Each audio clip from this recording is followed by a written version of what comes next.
Hello, everybody. Welcome to DC Time. I'm Dean. I'm Chris. Thanks for joining us. Glad to get back together again here with Chris. We've, as you know, we did a three-parter there with Clyde.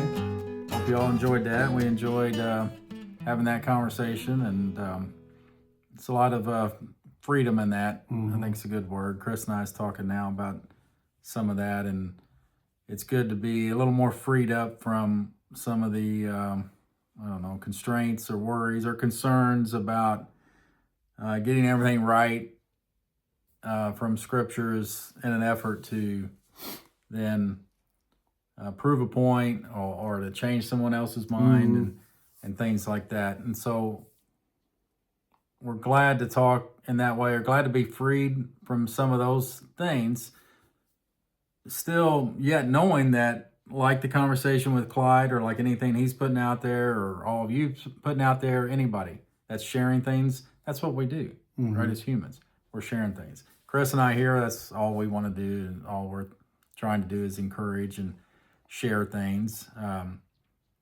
Maybe have you, if we just say a word, not even knowing why, we're saying a particular thing or a particular verse, and maybe you're going to consider something different. Yeah. Consider a new thought.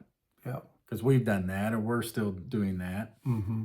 And we enjoy doing that because there's so much wonderful truth, we think, in these scriptures that we've yet to uncover. Yeah. And so we see some of that in some of Clyde's, as he's working on things, he's defining words, and he's getting some new perspectives on some of Paul's words. And we touched on that in those videos. We were talking about the word epinosis and realization, and Right. the experience has been, we've read something and we were using the word resonates. Something would hit us and we'd look at it differently. Someone would say something, they just put it just a certain way, and a light would go on, and we were giving credit to Father for, this is the way in which many of these realizations have come through. And we have all this information that, it is God who is granting the eyes of your heart to see these things. Right. And our experience has been just these little things there, and they've always been enough where we just keep wanting to look for more. And we've decided, at some point we decided with our show, we want to be transparent about our lives, what we're going through. And then when we get together, a lot of times there is a discussion about what we're going through as husbands, as fathers, as in my case, grandfather. And we're wanting, how does that fit with what we're reading in Paul's epistles? And that has been sort of an emphasis. And so we've looked for that. One of the neat things that, a couple of things that I took away from our discussion with Clyde, the transforming nature of these realizations. When you see it, you can't unsee it. And I found that to be true as I continue to read Paul's letters. There are certain things that I can't unsee when I see them, now. I've been doing a study and sharing with Dean about verses that talk about things that were from the disruption and things that are before the disruption. And I've tried to look at these verses that I'm finding in Matthew, Mark, Luke, and John, and then Paul's epistles, and then there's a few in Hebrews also. And they're interesting, and they kind of make me look at these, the phrasing and what is being talked about and what's the context. I usually read the whole chapter so I can have sort of a background to it or whatever. But that's been an emphasis for both of us. When Clyde said, this truth comes in and it transforms you. And that was really very true. We have found that to be very true. He and I were just talking about there used to be an emphasis, especially for me, and I shared it many times, I had to have a defense for anything I was going to say I believed. Mm-hmm. You know, You think that's just a normal, maybe a world type thing too? I do. I think Right? that when you say you believe something, you're really saying this is really something very intimate about yourself, and you don't want to be wrong. People don't Right. want to be wrong. Well, and there is a lot of credit or respect given, in that realm too, I think, as far as the realm of knowledge. Even when people have differing views, they still have great respect if someone can passionately, with a lot of knowledge, defend a particular position. Oh, yeah. So then you're given respect, Yeah. even if someone might not agree. You know what? That's wild. Yes, I've seen, But right? So there's the probably academics, that's what the you know, world we can live in. really parse things out, and both of them have something they believe opposite of. Right. But man, you can listen to both of them, and you're sitting there going, I don't know which one. They both make compelling arguments. So there might be some of that natural thing that, like you said, what'd be wrong? What's wrong with believing something, getting knowledge, and defending a position? Yeah. And of course, we're not saying Yeah. something wrong. There again, there's this spectrum or this perspective, though. What are we doing? That's what you're talking about in your heart, or why are you doing it? Or Right. Why, or is that really the? And we have talked about the progression of those truths. We know now that we thought we knew truths that we would defend. We tried to defend. We tried to defend hell. I can remember as a young father, Right. I tried to defend that. Yeah. Thankfully, I didn't have to do it a lot because it's so uncomfortable. Yeah. But I remember also having to, spit out a couple verses or kind of give some, like you didn't understand it, but exactly. this is the way it is. Yeah. And also in that culture, we were told to share the truth. So you have that message too. We are heralds, and we are people who, we're supposed to pass the word along, and all of that was, present too. So you and I talked about how the religious background has always been, to some degree or another, it continues to create problems for us because of how strong traditions and those things were ingrained in us, and we find ourselves going, well, I can't believe I'm still wrestling with that, and that's ridiculous. But we have seen those things come up, and we just talked about vanity. We want to encourage you guys out there, just on that point, if you are struggling, like we still have that baggage too or whatever, we're free. Very much so. It's a fear-based thing, and you're free from all that. Yeah. You don't have to do any, Yeah. If you don't have to do any of that. Anything. No, not at all. And we were just talking about engaging another person, and a person has a perspective and stuff. And I'm finally at the place where I don't need to comment. Right. And I don't have that really overwhelming, oh gosh, I think he's off in the weeds, and I need to correct that. And now I'm like, God's got him. Exactly. And there is a peace about, God, what he's doing for me is enough where I'm at. And we say a lot of times, we talk about our current understanding. And again, that's been our experience. It's been added to, and it's progressive in nature. I was sharing with Dean, I had someone pounding the table for judgment, on this wicked world.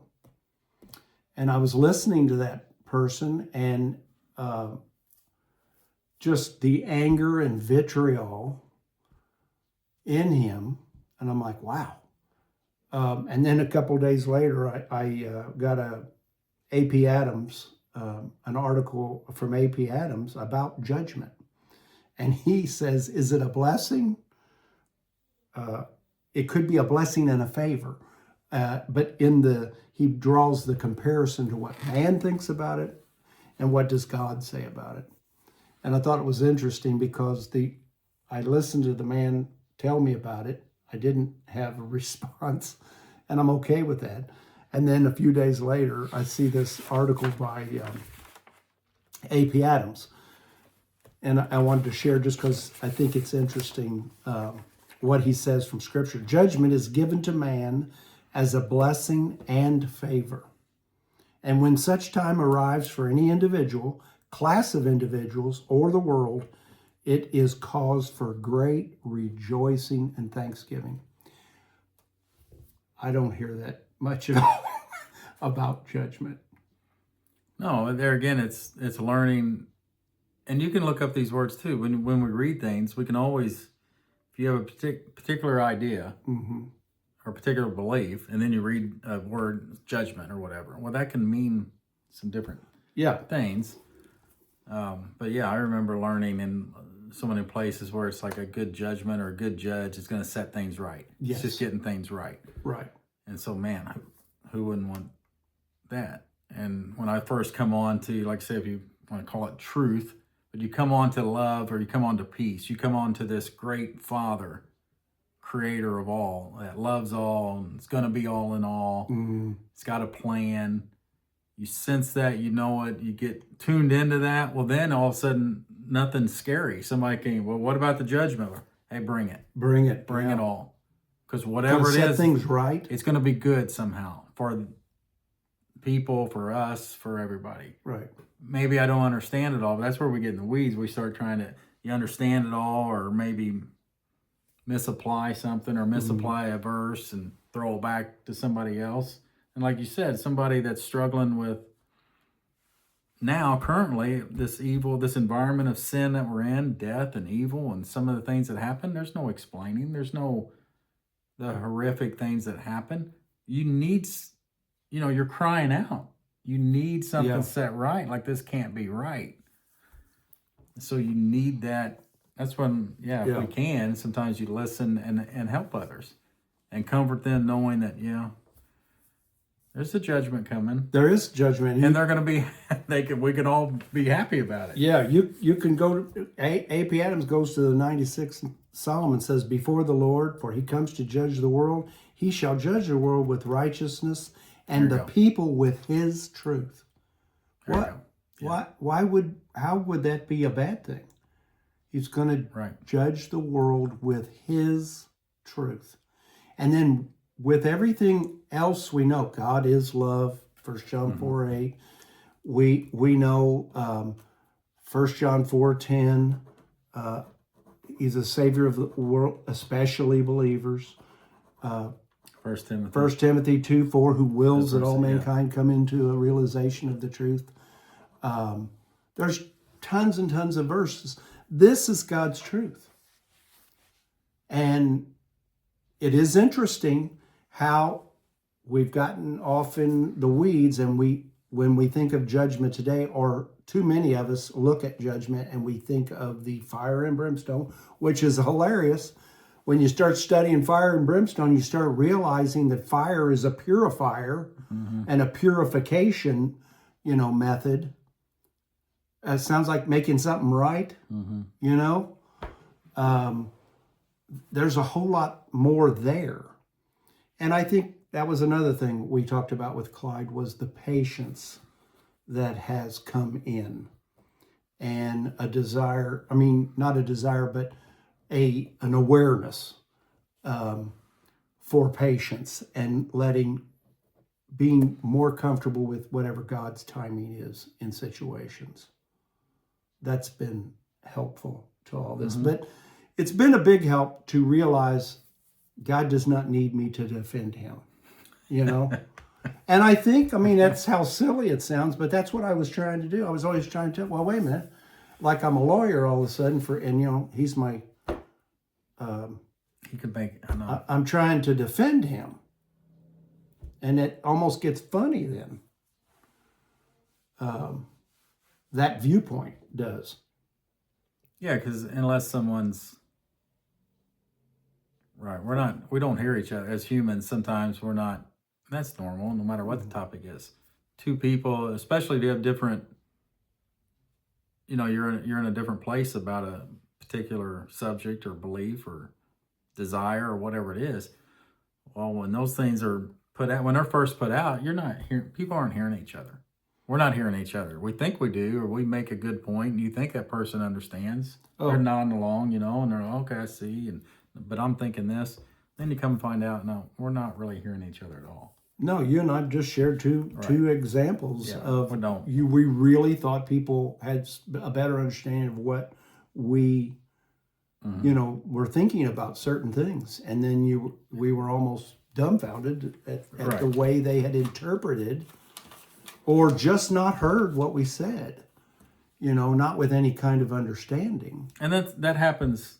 We're talking about ourselves too, as you brought up too, reading. We love to go back and reread something, scripture or anything, and be like, holy cow, what the heck?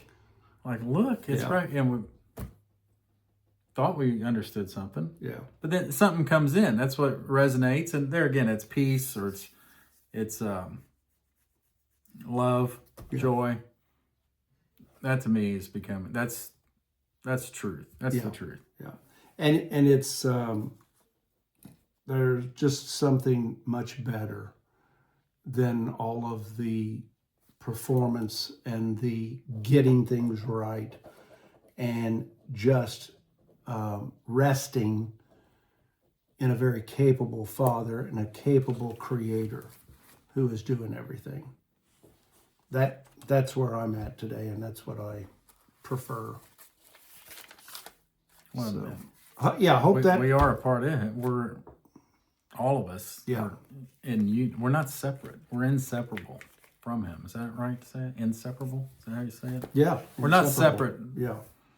From Him. You're not out there just we're out here, we're in this realm and floating outside of Him. We're just a made up thing, particles, a creature separate from Him, needing a way to get to Him. No. You're not. You're inseparable. You're in His plan. We're in union with Father. Yeah, you're in union with Father. And everybody's going to become aware of that. We're all going to keep becoming aware of that fact as we go. Yeah, that's a good way I like that. That's a good way to put it. Everybody eventually just continues their, that was another A.P. Adams thing, being acquainted with God. Right. Acquaint yourself with the Father. Yeah. You'll be shocked who He really is. Yeah. That's good.